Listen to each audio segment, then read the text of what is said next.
Hi hello வணக்கம் and welcome to Vishnuvarshan R and நான் உங்கள் விஷ்ணுவர்ஷன். இன்னைக்கு நம்ம சேனல்ல பீட்ரூட் ஜாம் அப்படி இல்லைனா பீட்ரூட் அல்வா எப்படி பண்றது தான் பார்க்க போறோம். இது வந்து ரொம்பவே சூப்பரா இருக்கும். குறிப்பா பிரெட்ல வச்சு சாப்பிடும் போது இதோட டேஸ்ட் வேற லெவல்ல இருக்கும். இப்போ இதை செய்யறதுக்கு ஒரு மிக்சர்ல 2 மீடியம் சைஸ் பீட்ரூட்டை வந்து நான் வந்து சொரவி வச்சிருக்கேன். அதை வந்து இதில் ஆட் பண்ணிட்டு இது மாதிரி நல்லா கொரப்பா தண்ணி சேர்க்காம அரைச்சி எடுத்துட்டு வந்துக்கோங்க. இப்போ ஒரு மிக்சர்ல பாத்தீங்கன்னா ஒரு 5 ஸ்பூன் சர்க்கரை சேர்த்துட்டு அதுக்கப்புறமா அதுல 6 ஏலக்காய் வந்து சேர்த்திருக்கேன். அதையும் வந்து நல்லா பவுடர் பண்ணிட்டு வந்தாச்சு. பவுடர் சுகரும் ரெடி ஆயிடுச்சு. இப்போ ஒரு பெரிய சைஸ் கடாயை எடுத்து வச்சுக்கோங்க. இது வந்து குவான்டிட்டி கம்மியா இருக்குன்னு வந்து நீங்க சின்ன சைஸ் கடாயை எடுக்காதீங்க, பெரிய சைஸ் கடாயை எடுத்துக்கோங்க. அதுல நம்ம அரைச்சு வச்சிருந்த தண்ணி சேர்க்காம அரைச்சு வச்சிருந்த பீட்ரூட்டும் ஒரு ஹாஃப் கிளாஸ் அளவுக்கு வந்து பாத்தீங்கன்னா தண்ணீரும் சேர்த்துட்டு இதை நல்லா வந்து கலந்து விடுங்க. பீட்ரூட் சேர்த்து ஒரு 3 நிமிஷத்துல இருந்து 4 நிமிஷத்துக்கு அப்புறமா வந்து தண்ணி சேருங்க. உடனே வந்து தண்ணி சேர்த்துற வேண்டாம்.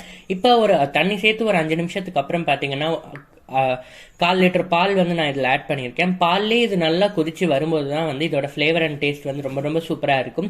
பால் வந்து பார்த்தீங்கன்னா இது மாதிரி கொதிச்சு வந்துட்டே இருக்கும். இந்த டைமில் பார்த்தீங்கன்னா நம்ம ஸ்டவ்வை மீடியம் ஃப்ளேம்லேயே வச்சுட்டு வந்து பார்த்தீங்கன்னா கிட்ட இருந்து கைவிடாமல் கலந்து விட்டுட்டே இருக்கணும். இல்லைனா வந்து பார்த்தீங்கன்னா அடிப்பிடிக்கிறதுக்கு நிறைய சான்சஸ் இருக்குது. அதனால தான் அடிப்பிடிக்கிறத தவிர்க்கிற வண்ணம் நான் வந்து பார்த்தீங்கன்னா பெரிய சைஸ் பாத்திரம் வந்து யூஸ் பண்ண சொல்லியிருக்கேன். இப்போ பாருங்க, ஃபர்ஸ்ட் இருந்ததை விட ஓரளவு வந்து இது வந்து ரெடியூஸ் ஆயிருக்கு. கலரும் பார்த்தீங்கன்னா கொஞ்சம் சேஞ்ச் ஆயிருக்கு. இப்போவும் கண்டினியூஸாக கைவிடாமல் கலந்து விட்டுட்டே இருங்க. இந்த ரெசிபியை பார்த்தீங்கன்னா ஒரு சிலர் அல்வான்னு சொல்றாங்க, பட் ஒரு சிலர் வந்து இதை ஜாம்னு சொல்றாங்க. நான் வந்து இதை வந்து அல்வாலேயே செட்டில் ஆயிட்டேன். நீங்க இதை எப்படி கூப்பிடணுமோ அப்படி கூப்பிட்டுக்கோங்க. இப்போ இதுல வந்து பாத்தீங்கன்னா ஒரு 5 ஸ்பூன் அளவு பாத்தீங்கன்னா 5 மீடியம் ஸ்பூன்ல வந்து பாத்தீங்கன்னா நான் வந்து சர்க்கரை ஆட் பண்ணியிருக்கேன்.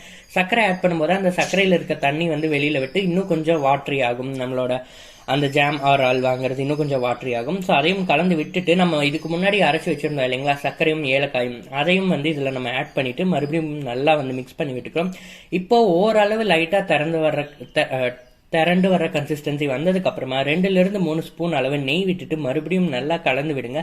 ஒரு 2 மினிட்ஸ்க்கு அப்புறமா ஸ்டவ் ஆஃப் பண்ணிட்டீங்கன்னா சூப்பரான பீட்ரூட் அல்வா அப்படி இல்லைன்னா பீட்ரூட் ஜாம் வந்து ரெடி ஆயிடும்.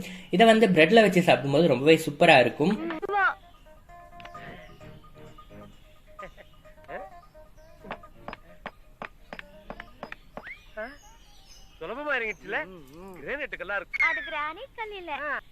நான் முன்னாடியே சொன்ன மாதிரி நானும் வந்து இதை பிரெட்ல தான் வச்சு சாப்பிட போறோம். ரொம்ப ரொம்ப சூப்பரா இருக்கும். நீங்களும் இதை செஞ்சு பார்த்துட்டு எப்படி இருக்குன்னு மறக்காம கமெண்ட் செக்ஷன்ல கமெண்ட் பண்ணுங்க.